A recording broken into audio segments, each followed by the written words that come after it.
10th question है f x equal to integration 0 से x t sine t d t. आपको f dash x ज्ञात करना है। उसके लिए हमें एफ एक्स पता होना चाहिए। तो सबसे पहले हम इसका क्या कर लेते हैं, इंटीग्रेशन। इसको फर्स्ट, इसको सेकंड मानेंगे। आप यहाँ पर सूत्र लिख लेंगे दो फलनों के गुणनफल का।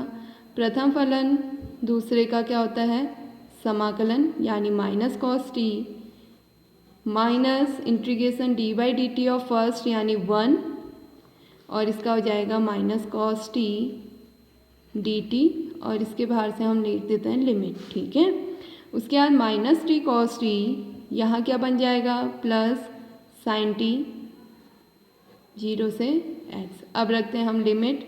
लिमिट रखेंगे तो पहला हो जाएगा minus x cos x minus minus plus 0, और यहाँ हो जाएगा साइन एक्स, राइट। तो यानी हमारे पास एफ एक्स मिल गया है minus x cos x plus sine x. इसके बाद अगला x के सापेक्ष आप यहाँ पर क्या कर लोगे, अवकलन करने पर, तो एफ डैश एक्स बराबर आपका कितना हो जाएगा, प्रथम फलन दूसरे का अवकलन प्लस द्वितीय फलन पहले का अवकलन प्लस साइन एक्स का कितना हो जाता है, कॉस एक्स। कॉस एक्स से कॉस एक्स कैंसिल, तो इसलिए एफ एक्स बराबर आपके पास क्या हो गया, एक्स साइन एक्स आ गया। अब इसी में अब आज आते हैं निश्चित समाकलनों के कुछ गुणधर्म। अब आज पढ़ेंगे आप इसमें निश्चित समाकलनों के कुछ गुणधर्म। कुछ गुणधर्म अब आपके यहाँ पर हैं, जिसमें पहला है integration a to b f x d x equal to integration a to b f t d t. और ये गुणधर्म आपको सही ढंग से याद करना है। इसमें इस एक्सरसाइज में से 6 नंबर का आपका एक क्वेश्चन जरूर आता है, 4 नंबर का भी आ सकता है और 2 नंबर का भी, यानी 6 का तो आएगा ही, उसके साथ 4 और 2 के भी आ सकते हैं। तो इनको अच्छे से ध्यान से पढ़िएगा और अपनी कॉपी में नोट करेंगे, याद करेंगे। इसका मतलब क्या है, पहला गुणधर्म कि अगर हम x की जगह t के टर्म में या थीटा किसी भी टर्म में अगर हम वैल्यू x की जगह t रख देते हैं तो उसकी लिमिट में कोई चेंज नहीं होता है। इस गुणधर्म का यूज़ हम बहुत कम 1 या 2 क्वेश्चन में करते हैं।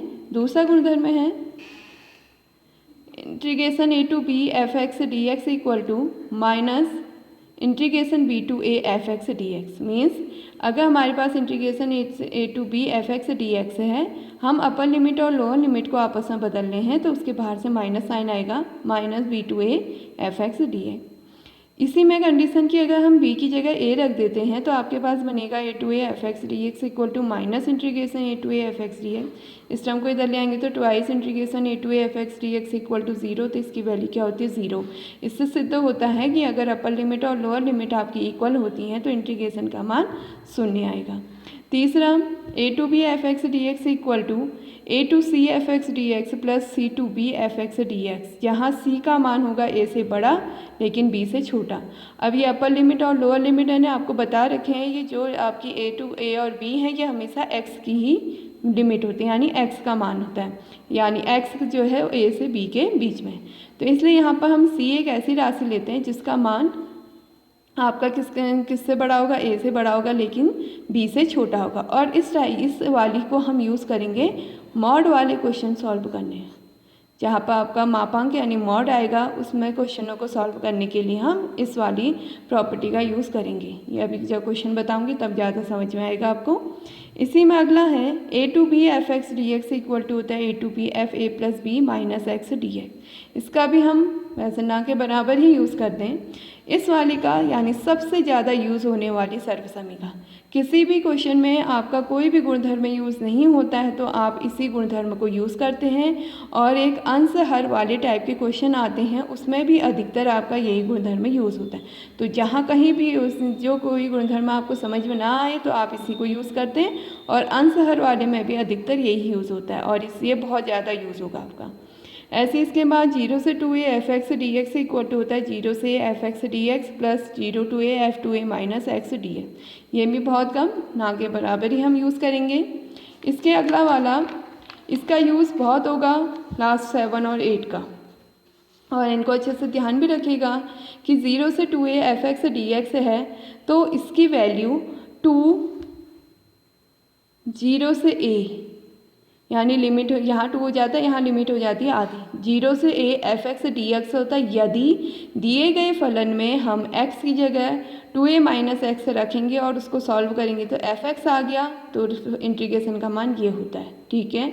और अगर F 2a minus x, x के स्थान पर 2a माइनस एक्स रखने पर माइनस एफ एक्स आता है तो इंटीग्रेशन का मान 0।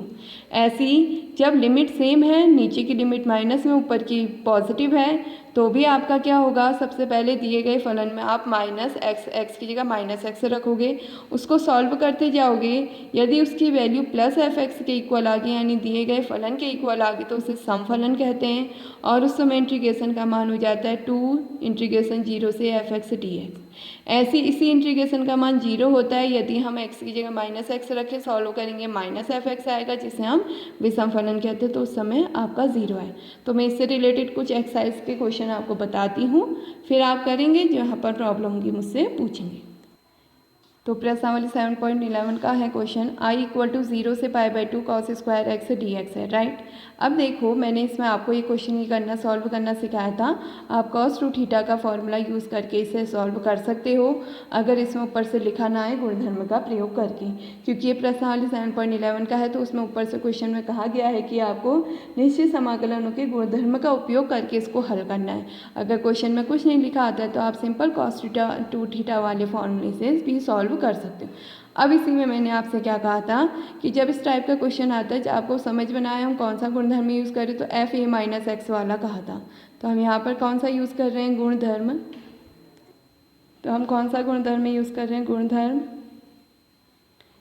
0 से a f x d x equal to integration 0 से a f a minus x d x, right. यहाँ a कितना हो गया, π/2, 0 से a π/2। तो i इक्वल टू आपका क्या बनेगा, देखिए 0 से, इसको इक्वेशन फर्स्ट मान लीजिए, क्योंकि इन वाले क्वेश्चन में अधिकतर इक्वेशन मान के करेंगे। π/2 यहाँ हो जाएगा cos square F a minus x, x की जगह a माइनस एक्स, यानी π/2 माइनस एक्स रखेंगे dx। अब cos π/2 माइनस थीटा आपने पढ़ा है, साइन थीटा होता है, तो sine square x dx, right. ये भी किसकी वैल्यू है, आई की, होगी सेकंड इक्वेशन। इसमें इक्वेशन फर्स्ट और इक्वेशन 2 को ऐड कर दीजिए। क्यों करा, क्योंकि हमको पता है cos square theta plus sine square theta equal to क्या होता है, 1, मीन्स 2i इक्वल टू हो जाएगा 0 से π/2 cos स्क्वायर एक्स प्लस 0 से π/2 साइन स्क्वायर एक्स। तो ये हो जाएगा आपका 0 से π/2, एक साथ लिख लेते हैं, cos square x plus sine square x dx। तो ये बन गया आपका 0 से π/2 1 dx। तो कितना आ जाएगा, अब इसका 1 का आपको पता है इंटीग्रेशन x होता है, तो 2i इक्वल टू 0 से π/2 x, एक मिनट ना, यहाँ पर क्या था, अच्छा खाली x, इसको आप ब्रैकेट के बाहर लिखेंगे 0 से π/2। अब लिमिट रख दीजिए, 2i इक्वल टू π/2 माइनस 0, यानी i इक्वल टू कितना हो गया, π/4। अतः आपका इंटीग्रेशन 0 से π/2 cos स्क्वायर एक्स dx बराबर कितना हो गया, π/4, राइट। इसी में अब आपका है सेकंड क्वेश्चन। सेकंड आपसे कहा गया है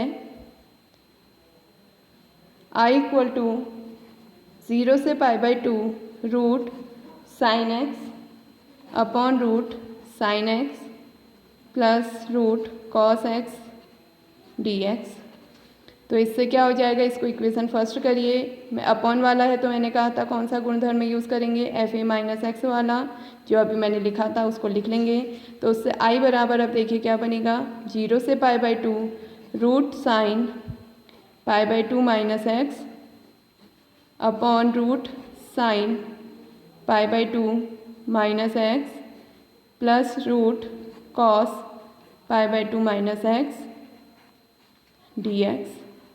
तो इससे क्या बनेगा, root cos x upon root cos x plus root sine x. फिर से इक्वेशन 2 बनेगी, दोनों को आप जोड़ेंगे, अंदर फिर 1 बनेगा पहले की तरह, उसको आप सॉल्व करेंगे। इसी प्रकार आप तीसरा क्वेश्चन भी सॉल्व करेंगे और चौथा भी, ठीक है।